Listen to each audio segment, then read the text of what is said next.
शांताकारं भुजगशयनं पद्मनाभं सुरेशं विश्वाधारं गगनसदृशं मेघवर्णं शुभांगं लक्ष्मीकान्तं कमलनयनं योगभिर्ध्यानगम्यं वंदे विष्णुं भवभयहरं सर्वलोकैकनाथं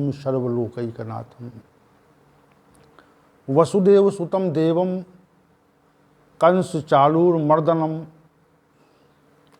देवकी परमानंदम श्रीकृष्णं वंदे जगद्गुरुं श्रीकृष्णं वंदे जगद्गुरुं कृष्णाय वासुदेवाय हरे परमात्मने प्रणत क्लेश नाशाय गोविंदाय नमो नमः गोविंदाय नमो नमः। हम सभी आज पुनः भगवत गीता के इस विशेष ज्ञान सत्र में भगवान श्री हरि की कृपा से उपस्थित हैं और ऐसा हम इसलिए कह रहे हैं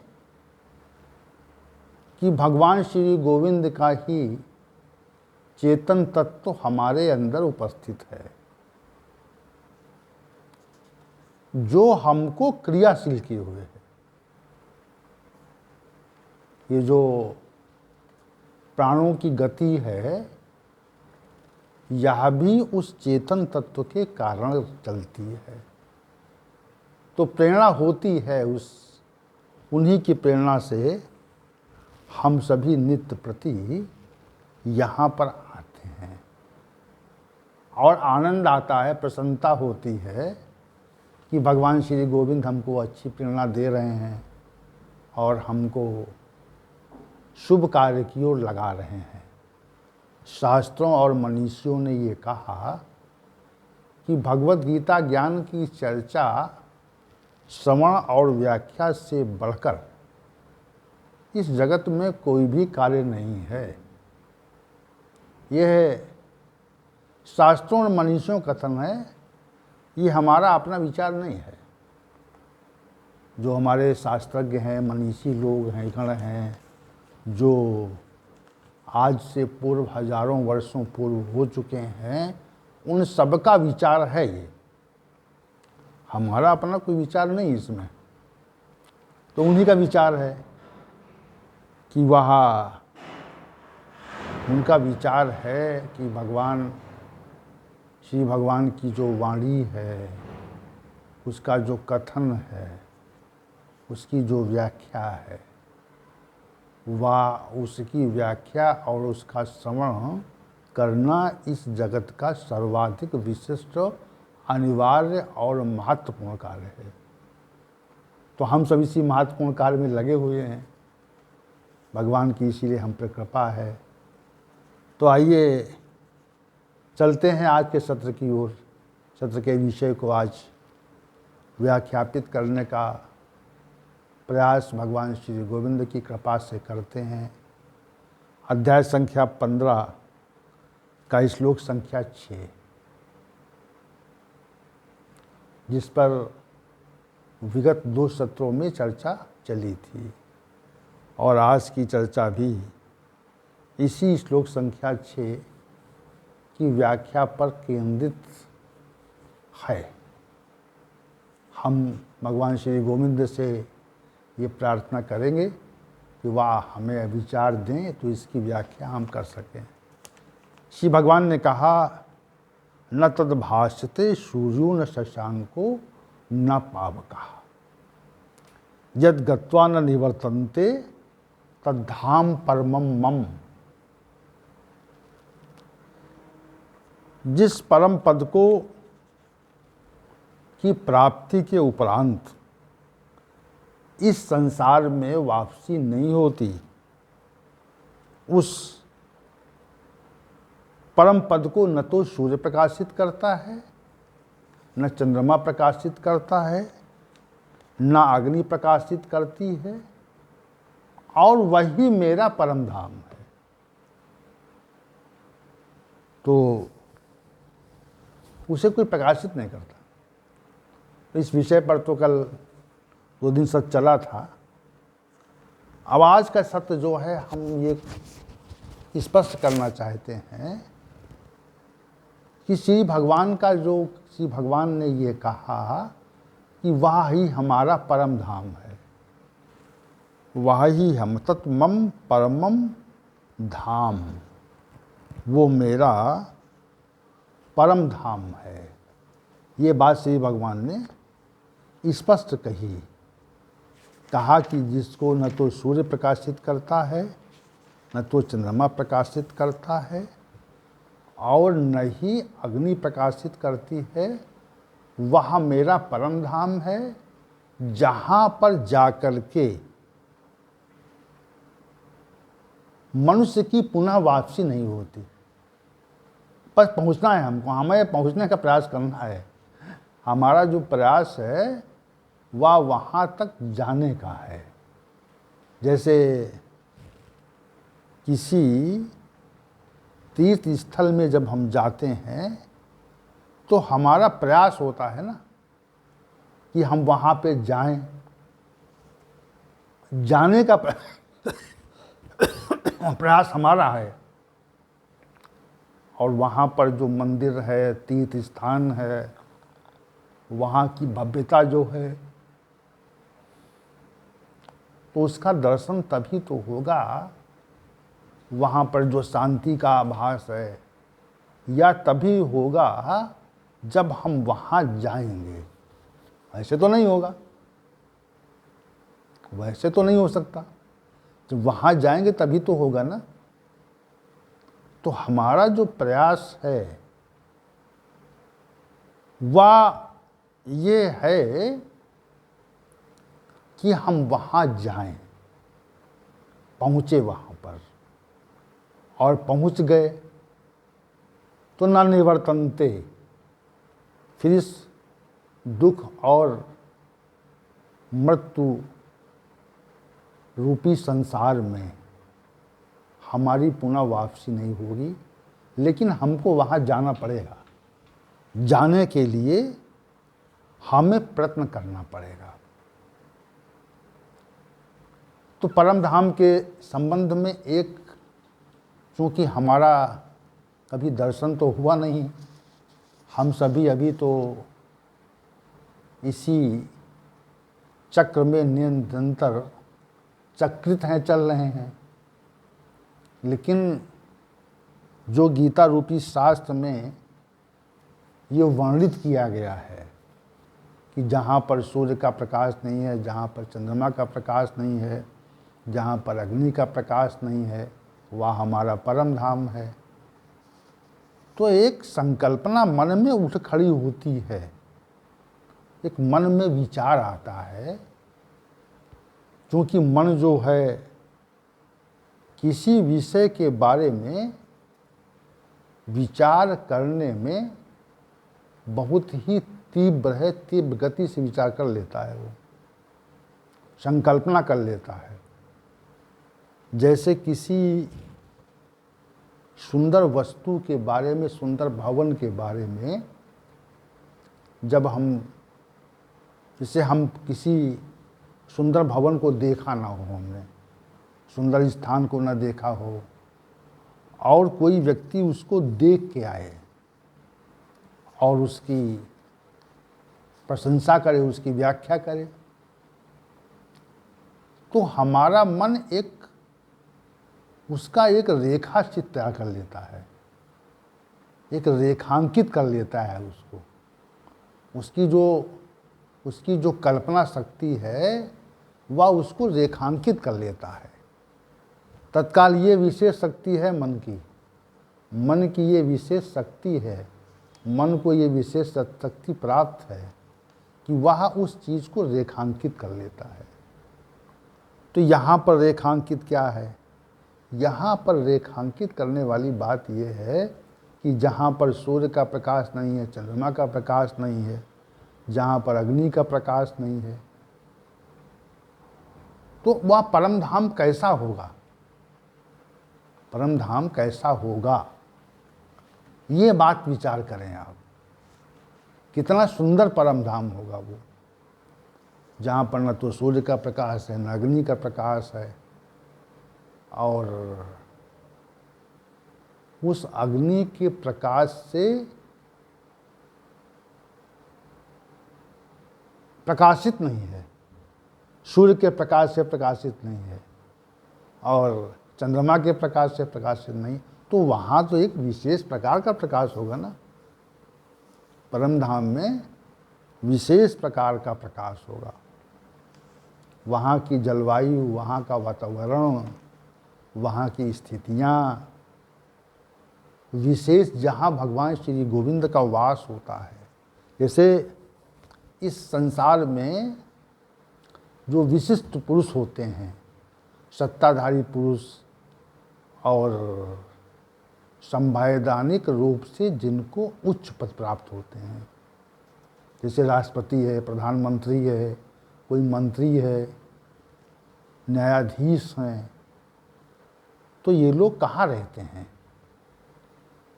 राष्ट्रपति तो राष्ट्रपति भवन में रहता है। प्रत्येक राष्ट्र के का जो राष्ट्रपति है वह विशेष प्रकार के भवन में रहता है, जहाँ पर हमारी पहुँच नहीं होती, हम जान नहीं पाते वहाँ क्या स्थिति है क्या नहीं है। भव्य, सारी व्यवस्था दिव्य और भव्य है, अलौकिक होती है वहाँ पे, क्योंकि वह राष्ट्र का राष्ट्राध्यक्ष है। राष्ट्र का राष्ट्राध्यक्ष है, जहाँ पर वास करता है उसकी व्यवस्था भी विशिष्ट होती है। और अब आप इस पे विचार करें, वह ब्रह्मांड का स्वामी जहाँ पर रह रहा है, जहाँ पर उसकी नित्य उपस्थिति है, वह स्थान कितना भव्य, अलौकिक और दिव्य होगा, उसके लिए कोई शब्द नहीं है। उसकी व्याख्या हम शब्दों से कैसे कर सकते हैं? शब्दों से उसकी व्याख्या संभव नहीं है, शब्द ही नहीं है हमारे पास। उसकी व्याख्या के लिए हमारे पास शब्द नहीं है। शब्दों अलौकिक, दिव्य, भव्य क्या कहें उसको? किसी अपने देश के राष्ट्रपति का जो भवन, राष्ट्रपति भवन है, उसको अगर आप देखें तो आप भाव विभोर हो जाएंगे। वहाँ की व्यवस्था, वहाँ की साज सज्जा, वहाँ का रहन सहन, वहाँ की प्रतिमाएं, वहाँ का जो वातावरण, वहाँ का उपवन, बगीचा, ये देख करके आप भाव विह्वल हो जाएंगे। अब क्योंकि हम लोग तो कभी गए नहीं वहाँ पे, ये सौभाग्य नहीं मिला कि वहाँ पहुँच पाते, लेकिन व्यवस्था देख करके तो अनुमान लगाते हैं। जब इसको सर्च करते हैं, हम लोग देखते हैं, और लोगों के जो लोग वहाँ पे गए हैं या दूरदर्शन पर जब कभी किसी कार्यक्रम में उसको दिखाया जाता है, तो वहाँ की व्यवस्था देख करके हम सभी को विशेष प्रसन्नता होती है कि इतना भव्य महल, जहाँ पर राष्ट्र का स्वामी रह रहा है, वहाँ पर। तो एक संकल्पना आप करें मन में ये संकल्पना करें कि एक राष्ट्र का स्वामी जहाँ पर रहता है, उसकी कितनी भव्यता है, कितनी भव्यता है, कितनी दिव्यता है, कितना चमत्कार है वहाँ पे जहाँ पर वह रहता है, निवास करता है। उसी के अनुसार जैसे किसी वाहन की गति 100 किलोमीटर प्रति घंटा हो और दूसरे वाहन की गति जो है वह 10,000 किलोमीटर प्रति घंटा हो, तो हम सहज अनुमान लगा सकते हैं, भले ही वह वाहन न देखा हो हमने, लेकिन ये अनुमान लगा लेते हैं कि वास्तविक रूप से वह कितना तीव्रगामी वाहन होगा। उसी प्रकार किसी राष्ट्र के राष्ट्रपति का दिव्य भवन देख करके यह मन सहज ही अनुमान लगा लेता है कि उस ब्रह्मांड का जो स्वामी जहाँ पर वास करता है वहाँ कितनी भव्यता होगी। तद्धाम परमम हम, वहाँ मेरा परम धाम है। ये बात श्री भगवान यहाँ पे विशेष रूप से संकेत कर रहे हैं। यहाँ पे न तद्भासते सूर्यो न शशांको न पावका। इस जगत को तो सूर्य चंद्र अग्नि प्रकाशित करते हैं भाई, लेकिन हमारे को प्रकाशित नहीं करते, क्योंकि हम ही मूल स्रोत हैं। उन लोगों की ऊर्जा, उष्मा और प्रकाश का हम ही मूल स्रोत हैं, और उस मूल स्रोत में हम निवास करते हैं। तो ये आप अनुमान लगा लें, मन में संकल्पना कर लें कि कितनी भव्यता होगी उस स्थान की जहाँ पर भगवान श्री गोविंद का वास है। अनुमान लगाइए इस पे, बात सोचिए। तद्धाम परमम हम। दूसरी एक विशेष बात और कहना चाहेंगे हम कि वहाँ अब परम धाम यहाँ से कितनी दूरी पर है, कहाँ पर है, और पृथ्वी लोक से उसकी कितनी दूरी है, तो इसका सही सम्यक ज्ञान तो हम लोगों को नहीं है। शास्त्रों में वर्णन है, लेकिन हम एक अनुमान लगाते हैं कि बहुत ही दूर स्थिति उसकी है। कहाँ पे है? स्थिति बहुत दूर है,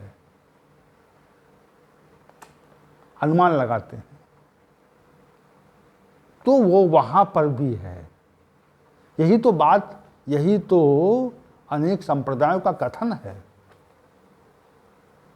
कि वह परम सत्ता वहाँ पर भी है, यहाँ पर कैसे हो सकती है।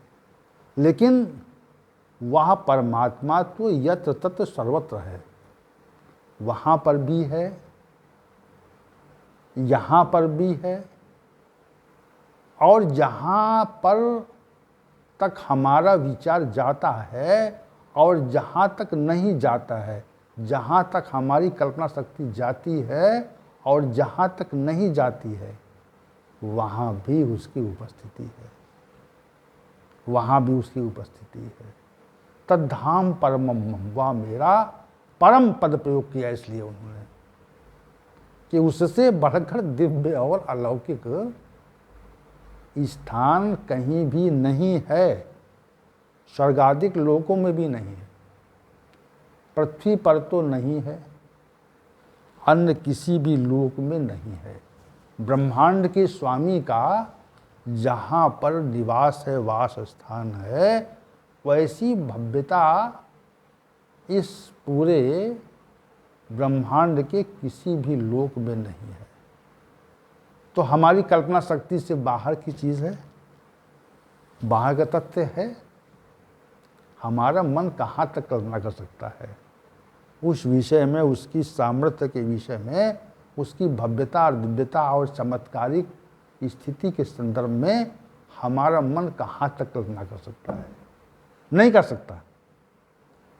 शक्ति नहीं है, सामर्थ्य नहीं, हमारे मन की सामर्थ्य नहीं है कि उसको हम उसकी दिव्यता, भव्यता और चमत्कार को उसको समझ सकें।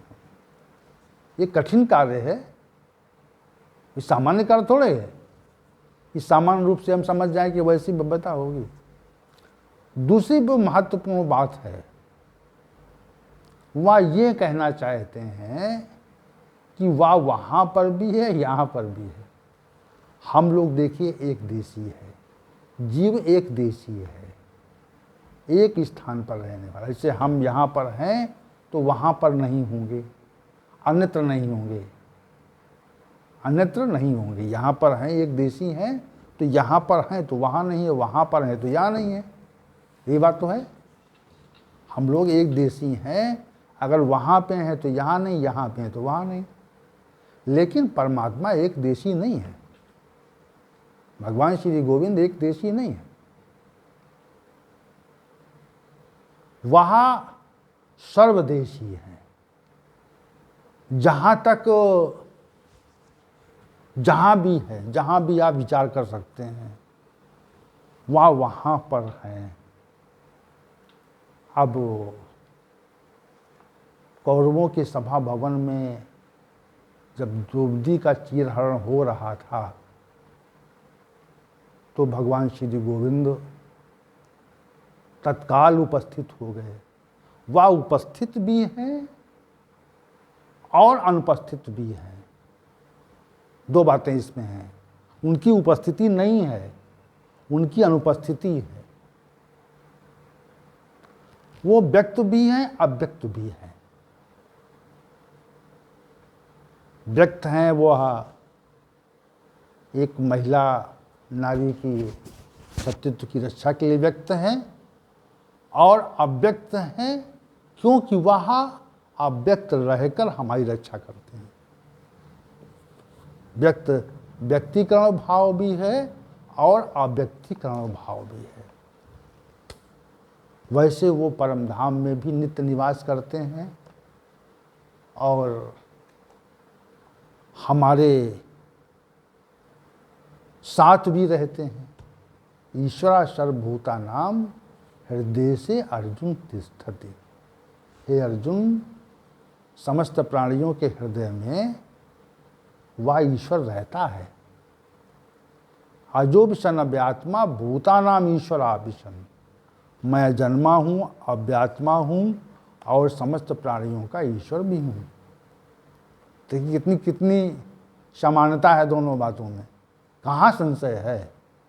संशय का कोई स्थान ही नहीं है। गीता संशयात्मक ग्रंथ नहीं है, संशय को विनिष्ट करने वाला ग्रंथ है। संशय को विनिष्ट करने वाला ग्रंथ है। कहा कि वहाँ परम धाम में मेरा वास है, वहाँ मेरा परम तद्धाम परमम मम, वो मेरा परम धाम है। न तद्भासते सूर्यो न शशांको न पावका यद गत्वा न निवर्तन्ते। जहाँ पर जाकर के मनुष्य की वापसी नहीं होती। पहली बात तो उसकी भव्यता के विषय में विचार करें हम कि उसकी भव्यता है, उसकी विशिष्टता है। उसकी भव्यता और विशिष्टता की तुलना किसी से भी संभव नहीं है।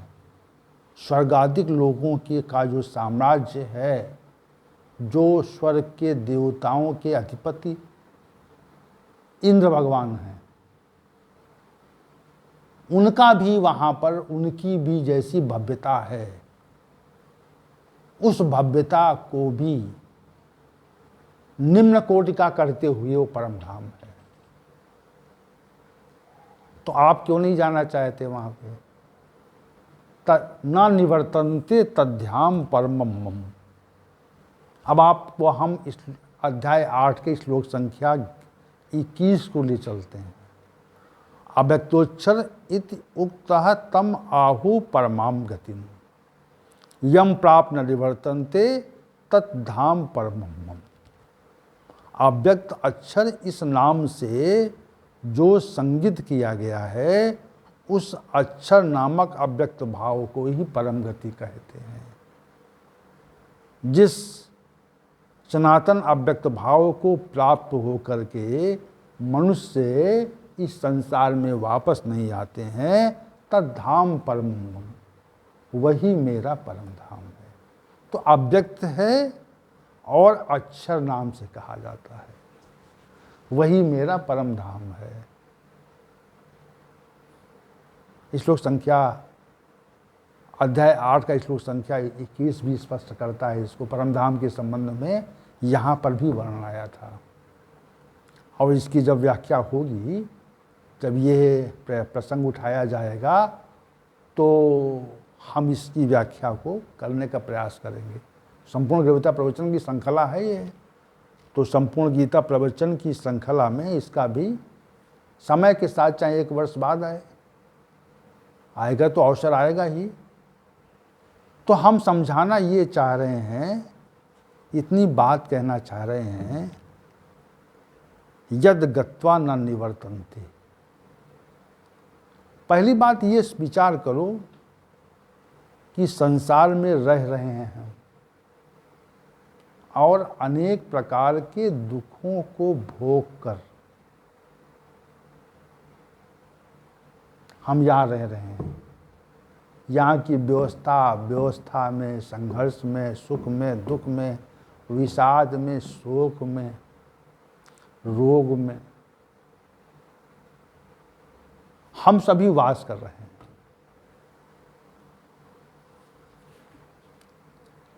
तो हम क्यों ना इसके लिए प्रयत्नशील हूं कि हम वो पद प्राप्त कर लें जहां पर न तद्भाषते सूर्यो न शशांको न पावकः यद गत्वा न निवर्तन्ते, जहां पर जाकर वापसी नहीं होती।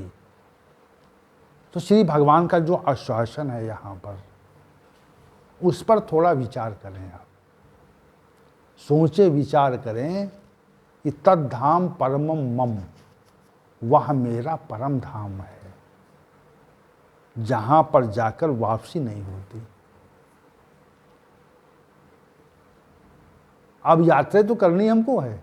जैसे हम किसी विशेष तीर्थ स्थान पर जाना चाहते हैं, वहाँ के दर्शन, भगवान के जो वहाँ मूर्ति स्थापित है उसके हम दर्शन करना चाहते हैं, तो क्या करते हैं बताओ? पहले तो साधन थे नहीं इतने, फिर भी लोग तीर्थ यात्रा करते थे, बड़ी मात्रा में करते थे। अब जैसे कोई जगन्नाथपुरी जाना चाहें, उत्तर प्रदेश से कोई जगन्नाथपुरी जाना चाहे अगर, और उस समय साधन तो थे नहीं, ना उस समय वायुयान थे, ना रेल व्यवस्था थी, ना सड़क ही थी, तो लोग पैदल यात्रा करते थे। अब अंदाज लगाइए कि, अनुमान लगाइए कि हजारों किलोमीटर की यात्रा पैदल करते थे लोग, हजारों किलोमीटर की यात्रा पैदल करते थे, जाते थे वहाँ पर, और उन्हें कितना समय लगता होगा, कितनी व्यवस्था करते होंगे, ना कोई वाहन है ना कुछ है, साथ में क्या क्या सामान रखते होंगे वो लोग, कैसे वहाँ की कितना समय लगता होगा। तो प्रयत्न था ही, और वर्षों के, महीनों के प्रयत्न के बाद महीनों में जो दृष्टि होती थी, दृष्टि कहाँ होती थी? दृष्टि उस जगन्नाथ, भगवान जगन्नाथ के मंदिर में स्थापित मूर्ति पर ही तो होती होगी कि जाएंगे भगवान का दर्शन करेंगे। ये बात तो है कि पहुंचेंगे भगवान का दर्शन करेंगे। वो भगवान, श्री भगवान के दर्शन के निमित्त कितना प्रयास होता था।